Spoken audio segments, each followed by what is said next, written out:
रिया जादव ने जीती 11वीं DGC ladies open amateur golf championship.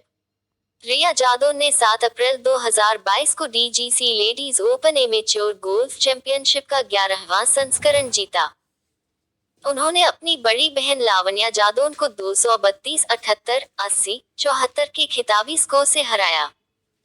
रिया ने जूनियर गर्ल्स ट्रॉफी भी जीती। टूर्नामेंट, जो 2 साल के अंतराल के बाद दिल्ली गोल्फ क्लब में फिर से शुरू हुआ है, इसमें 100 से अधिक महिला गोल्फरों ने हिस्सा लिया। एनएसएसआईआईटी रुड़की ने की सस्टेनेबिलिटी कॉन्क्लेव 2022 की मेजबानी। राष्ट्रीय सेवा योजना भारतीय प्रौद्योगिकी संस्थान एनएसएसआईआईटी रुड़की ने 8 अप्रैल 2022 को सस्टेनेबिलिटी कॉन्क्लेव 2022 की मेजबानी की।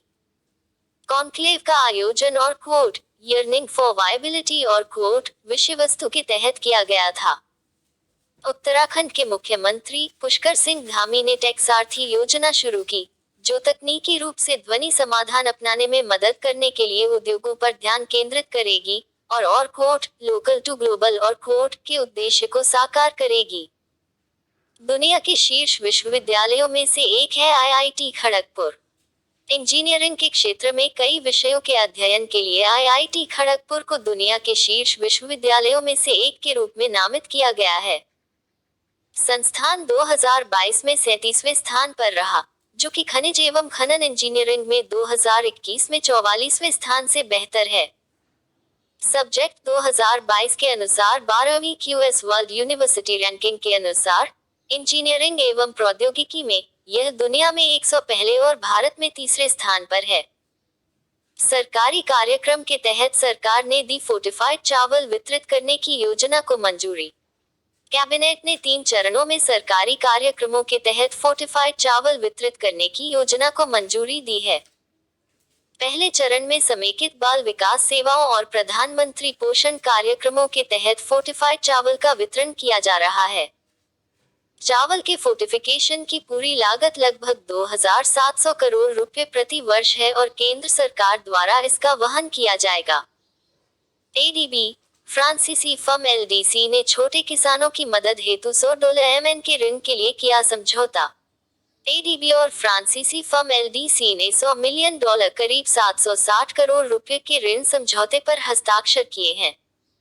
ऋण इन देशों में 50,000 से अधिक छोटे किसानों के लिए कॉफी, कपास और चावल की सूची का वित्तपोषण कर भारत, इंडोनेशिया, पाकिस्तान, थाईलैंड और वियतनाम में लुई ड्रैफस कंपनी एलडीसी के संचालन का समर्थन करेगा।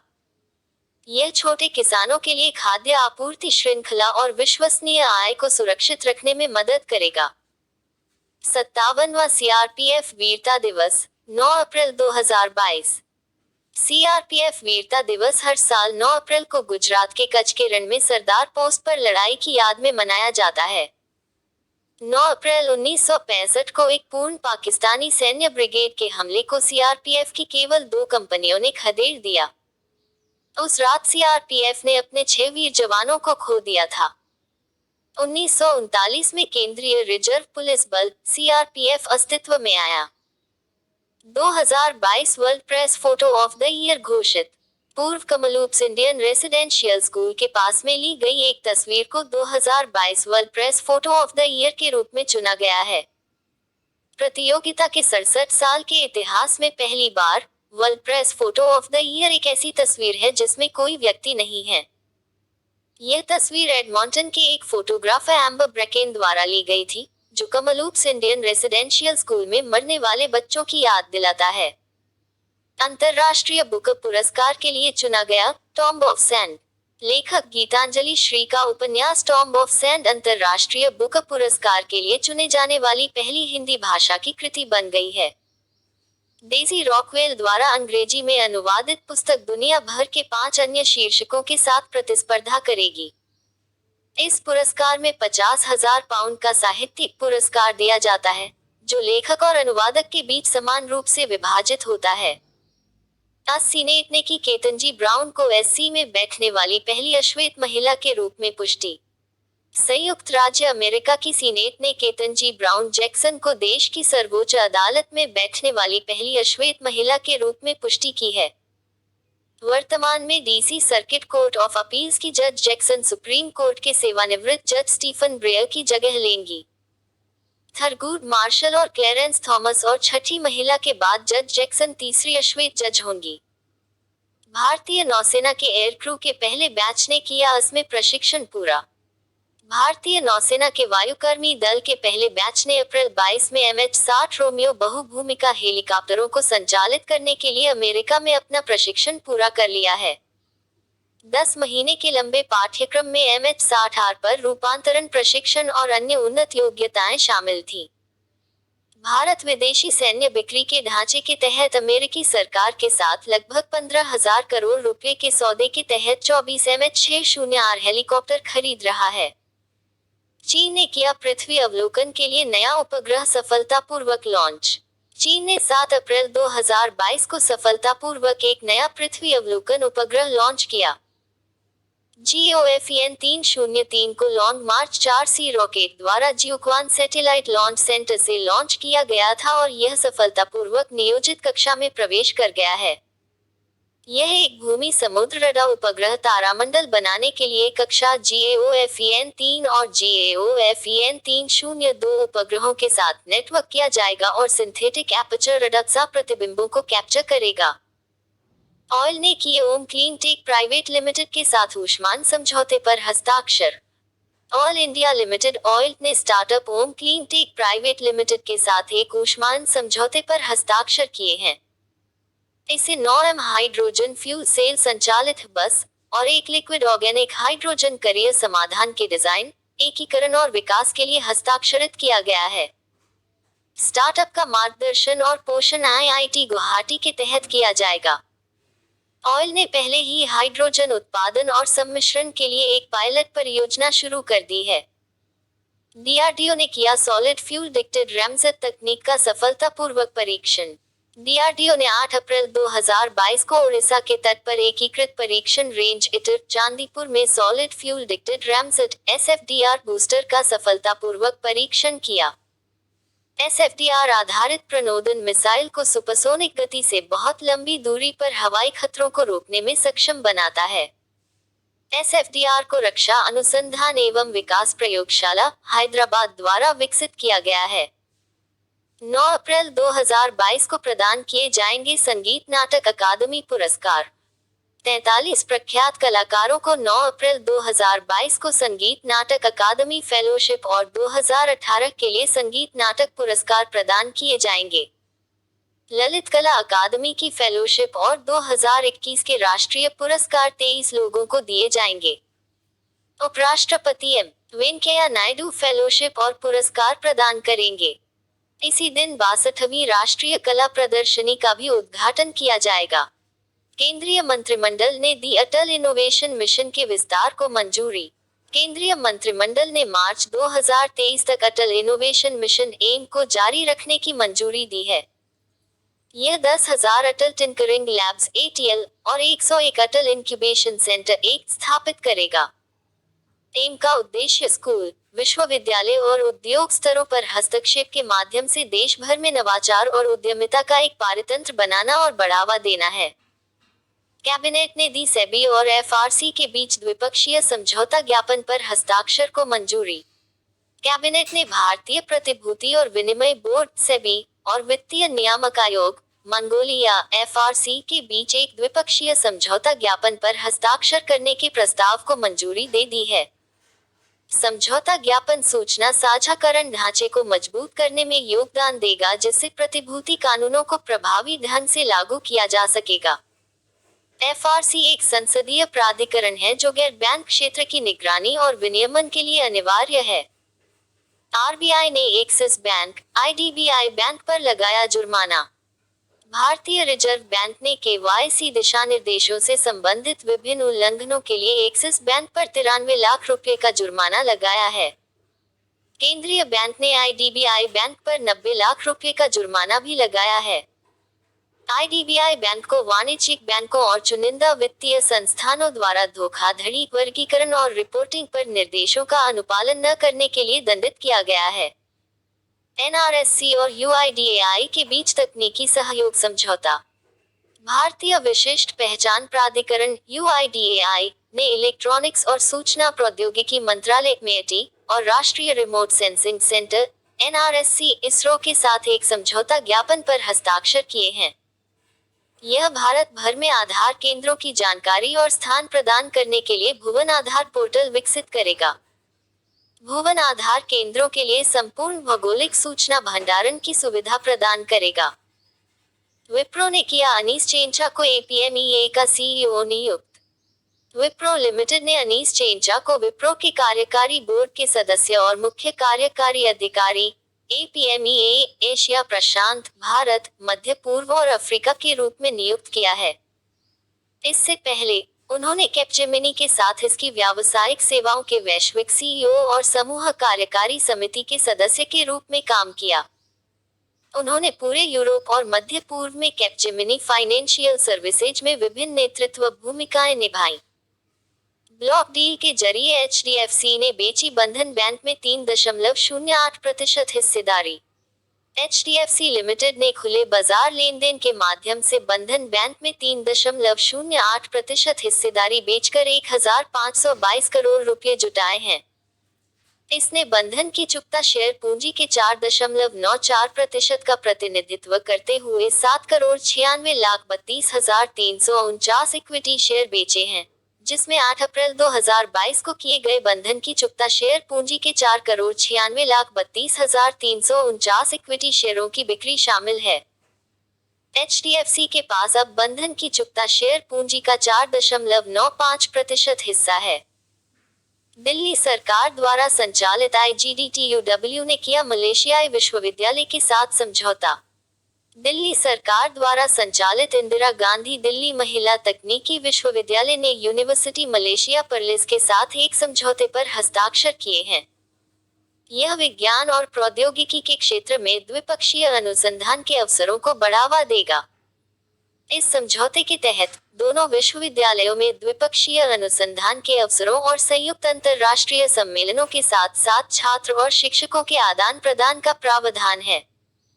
अब सरकार ने किया संभल, महाराजगंज में मेडिकल कॉलेज स्थापित करने के लिए समझौता।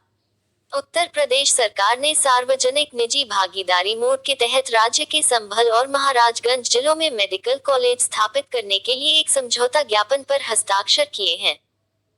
यह पहली बार है जब राज्य के medical college (span style equals greater than PPP (span greater than mode के माध्यम से स्थापित किए जा रहे हैं। राज्य सरकार ने 2024 तक (span style equals greater than Maharajganj (span greater than) और संभल जिलों में मेडिकल कॉलेज स्थापित करने का लक्ष्य रखा है। पश्चिम बंगाल ने किया राष्ट्रीय शिक्षा नीति पर समिति का गठन। पश्चिम बंगाल सरकार ने 10 सदस्यीय समिति का गठन किया है। यह राष्ट्रीय शिक्षा नीति (span style equals greater than NEP (span greater than 2020) की जांच करेगी और शिक्षा पर राज्य स्तरीय नीति की आवश्यकता का आकलन करेगी।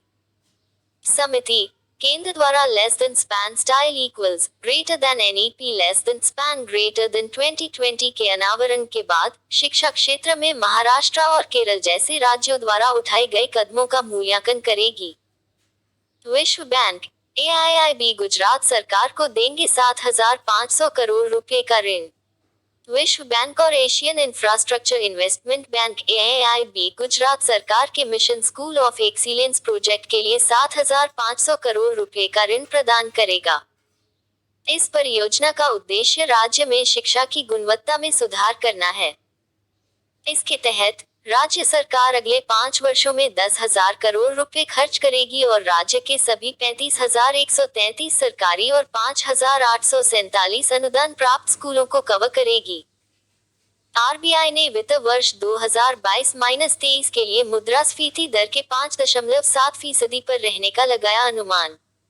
भारतीय रिजर्व बैंक RBI ने पहले के 4.5% के मुकाबले वित्त वर्ष 2023 के लिए भारत की मुद्रास्फीति के 5.7% पर रहने का अनुमान लगाया है। इसने (span style equals greater than 7.8% के मुकाबले (span greater than 2022-23) के लिए भारत के सकल घरेलू उत्पाद (span style equals greater than GDP less than span greater then के वृद्धि दर का भी 7.2% पर रहने का अनुमान लगाया है।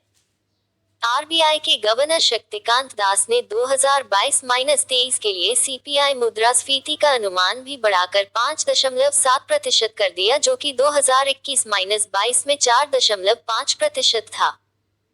सूचना और प्रसारण मंत्रालय ने किया एक टास्क फोर्स का गठन। सूचना और प्रसारण मंत्रालय ने एक टास्क फोर्स का गठन किया है, जो less than span style equals greater than AVGC less than span greater than खंड में उच्च अध्ययन के लिए एक राष्ट्रीय पाठ्यक्रम ढांचे की सिफारिश करेगी। Less than span style equals greater than AVGC less than span greater than animation, visual effects, gaming और कॉमिक प्रमोशन टास्क फोर्स का नेतृत्व सूचना और प्रसारण मंत्रालय के सचिव करेंगे। यह राष्ट्रीय less than span style equals greater than AVGC less than span greater than नीति तैयार करने के लिए भी जिम्मेदार होगी।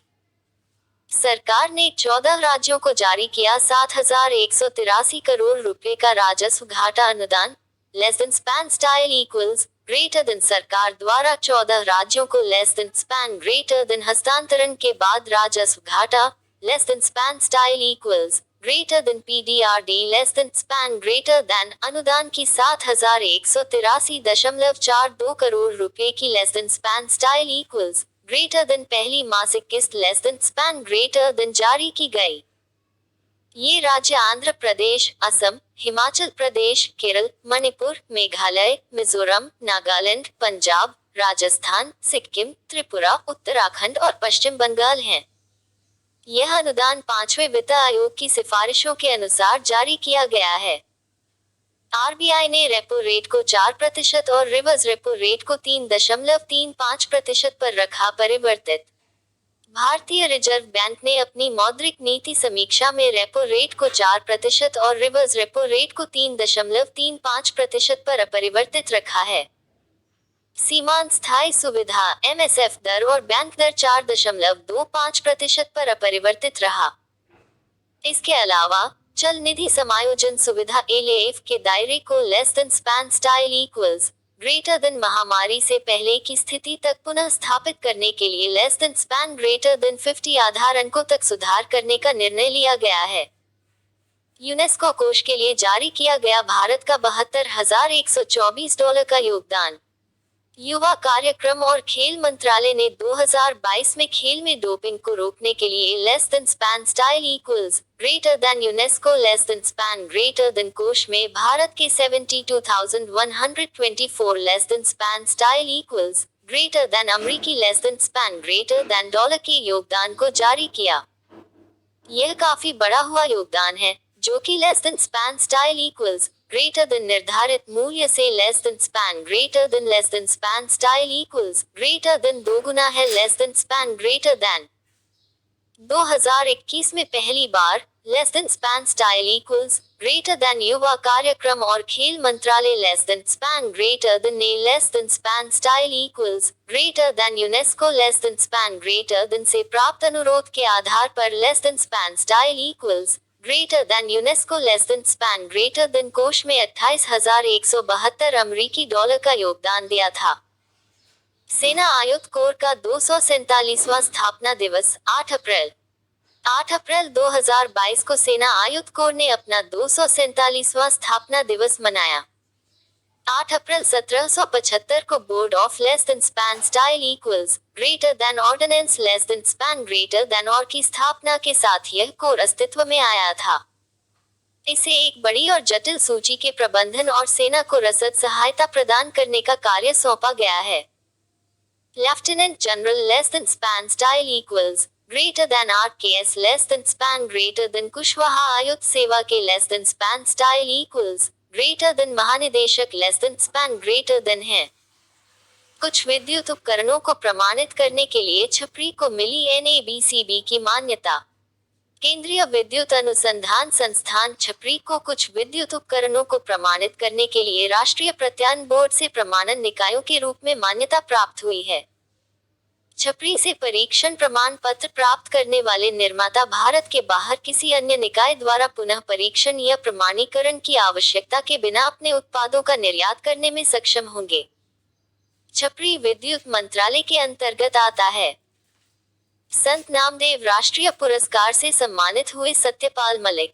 मेघालय के राज्यपाल सत्यपाल मलिक और पूर्व अनुसंधान और विश्लेषण विंग के निदेशक एस दुलत को क्रमशः वर्ष 2021 और 2020 के लिए संत नामदेव राष्ट्रीय पुरस्कार से सम्मानित किया गया है।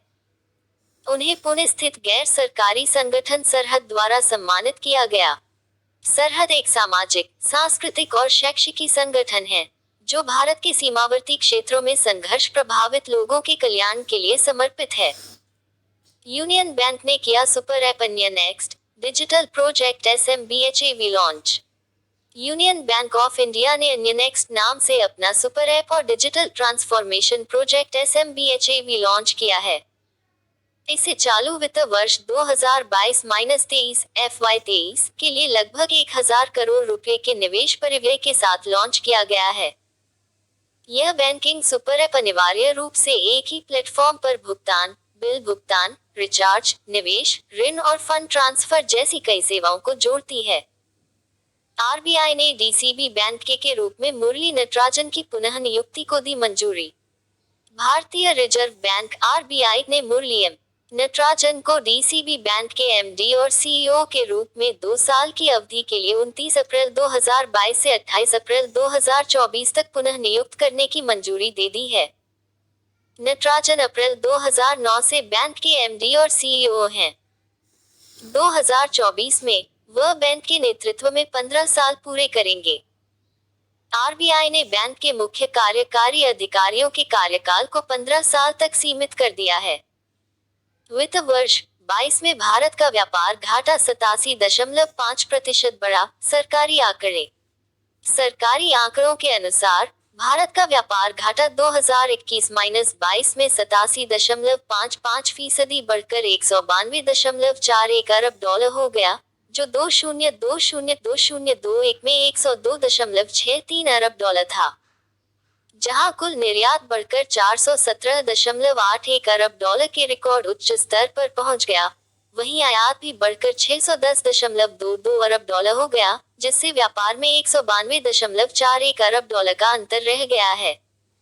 अप्रैल 2021 मार्च 2022 में भारत का माल आयात 610.22 अरब डॉलर था।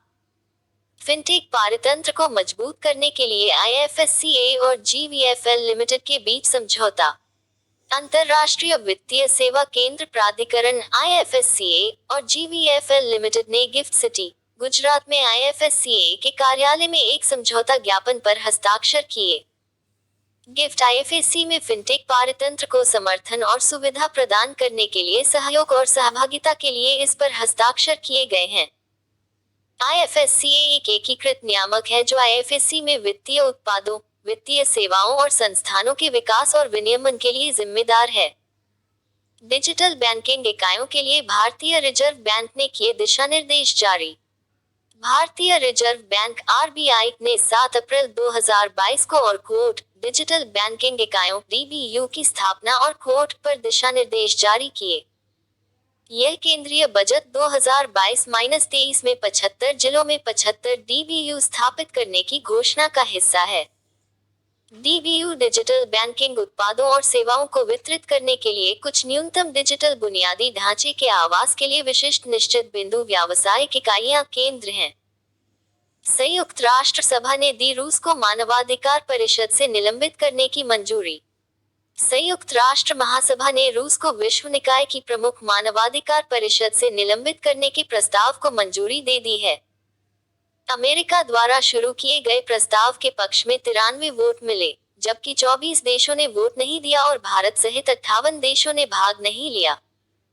यह परिषद से किसी देश का दूसरा निलंबन है। मानवाधिकार परिषद जिनेवा में स्थित है। केंद्र ने दी 10 राज्यों को 28,204 करोड़ रुपए ऋण लेने की अनुमति। केंद्रीय वित्त मंत्रालय ने 10 राज्यों को 28,204 करोड़ रुपए के अतिरिक्त ऋण की अनुमति दी है। यह 2021-22 में विद्युत क्षेत्र में निर्धारित सुधार करने के लिए है।